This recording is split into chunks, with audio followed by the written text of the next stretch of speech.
Panginoong Isus sa langit, dakilang Diyos Ama na si Yahweh, nagdaring ka sa langit. Hindi ko ang pangitulog sa iyo. Bubuksan mo po ang pagdalang langit. Bubuksan mo po ang aking anak. Sa Princess May, season sa Parable.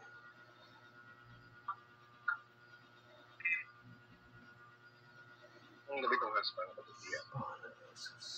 Diyos, wala na makapangyarihan sa lahat. Kayong tulutan niyo po kami na buksan ang portal ng langit upang makausap namin ang anak ni Ramil na namayapa na namatay. Ang pangalan Ramil? Princess May, season sa Parable. Tatakin siya. Buksan ang portal ng langit at portal ng lupa saan man siya naroroon. Tatakin niyo siya at ipasok siya sa katawang tao.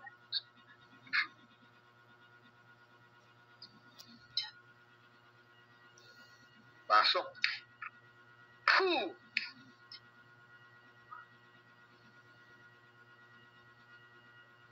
Lapit niyo yung camera, lapit niyo yung camera. Diyan na Ramil, diyan na. Kausapin mo siya.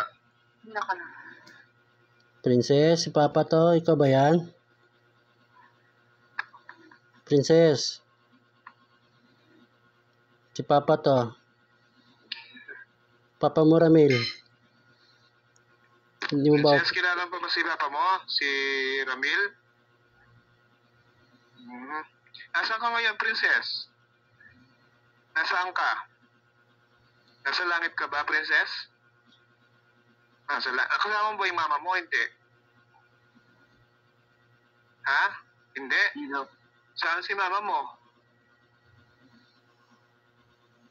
Magsalita ka naman na, Princess, para malaman ka ni Papa mo. Nandiyan siya, oh. Namimiss mo ba ang Papa mo, Princess? Ano ba nangyari? Nagsuka ka ba ng dugo? Natubuhan kasi yan sir, natubuhan kaya nirapan sir magsalita. Nagsuka ka ng dugo? Hindi, makakapagsalita na yan. Ang gabi ko. Diyos na nasa langit, may tulutan niyo po ako, bigyan siya ng boses upang mapusap tayo sa mga alas.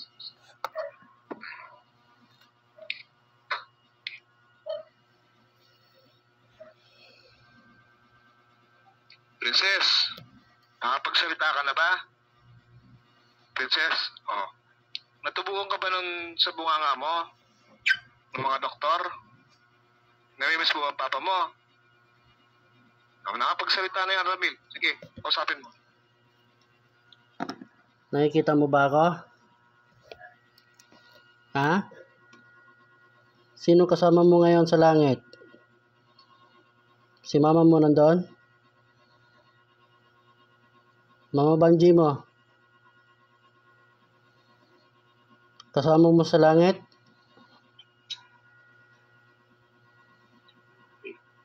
Hindi daw niya nakita. Saan siya ngayon? Alamin mo.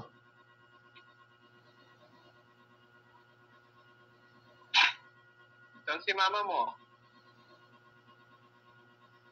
Tinan mo nga kung nasa libutan siya. Libutan ba siya?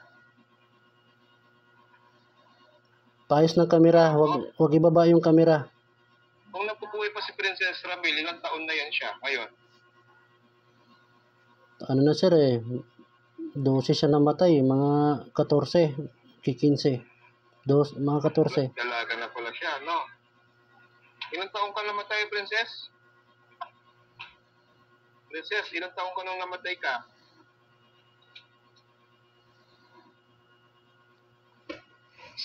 Ilang taon? 12? 12 daw, 12. 12. Bata pa niya. Sino pumatay sa'yo, nak?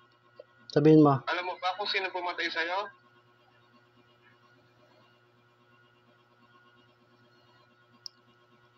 Alamin mo muna pala, saan si mama mo ngayon? Atakin ng papa mo, sige. Hindi ka ba nagugulat? May kakayahan ng papa mo ngayon? Manggagamot na siya? Ha? Nakikita mo siya sa langit. Princess, papa mo, kung anong ginagawa? Ha? Nakikita mo siya?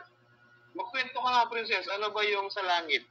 Pagka nandoon yung Amang Diyos, banal na makapangyarihan sa lahat, nakikita mo yung si Jesus, nakikita mo doon? Si Papa Jesus, nakikita mo doon sa langit? Ha? Pwede mo ba siyang pakidescribe kung anong suot niya? Malaki ba siya? Describe mo. Ano daw? Puti daw, sir. Puti. Puti. Tapos, anong kulay ng buhok? Anong kulay ng buhok, princess? Ni Papa Jesus? Brown. Brown daw. Brown. Brown? Parang brown siya na parang gold, gano'n? Anong ginagawa niyo doon pagkakasama niyo si Papa Jesus?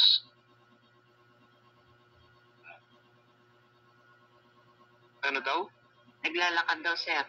Naglalakad? Hindi ba kayo nag-praise and worship? Nagdadasal, parang gano'n? Araw-araw yon. Marami kayo sa langit. Pagka ito para mamulat kayo sa spiritual. Dahil kayo, nakakasaksi kayo sa ginagawa namin. Ngayon, princess, Patay na to na. Yung kinakausap nila, patay na. ngayon, princess, halimbawa, gumawa sila ng kasalanan. Nandoon ba yung, nakalista ba yung pangalan nila sa Book of Life? Wala sila, no? Kaya hindi sila tinatanggap ng Panginoon, no? Kapag nagkasala sila sa pinagbabawal ng Diyos sa 10 utos, makakatawid ba sila sa langit? Yung 10 utos? Nakakatawid ba sila? Di ba? Tama ako. Kaya kayo, kung sino man ang lumabag dun sa 10 utos na yun, hindi na kayo pakikinggan ng Panginoon. Kaya nasusulat yan sa Bible, eh. Bingiba ang Diyos, nakasulat yun. Sa Efeso yata yun. Na hindi na kayo pinakikinggan ng Diyos. Kasi sa kasalanan na ginawa yun, nilabag niyo yung kautusan niya. Kahit anong inipan ng tawad ninyo, dahil nilabag niyo yun, hindi kayo pakikinggan ng Diyos. Maraming nagkasala na humingi ng tawad pero di sila pinakinggan ng Diyos. Anong ginagawa? Pagka namatay, magkakakilala pa ba kayo? Hindi na. Hindi na, no? Para magkakapatid, no? Sige, Ramil, back to you. Kausapin mo. Princess, saan si mama mo ngayon? Alamin mo. Nandito ba sa mundo? Ano ba kinamatay ng mama niya, Ramil? Panganak nung kambal, sir. Pinabayaan ng mga doktor, eh.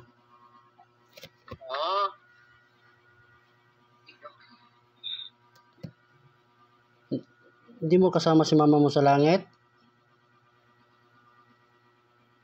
Sino Hindi mo siya kasama? maanon sa isipan mo, marururok sa isipan mo. Alam mo, Kasi yung pagkapatay na kayo, makikita nyo yan parang malaking screen kung saan siya, di ba, naroroon?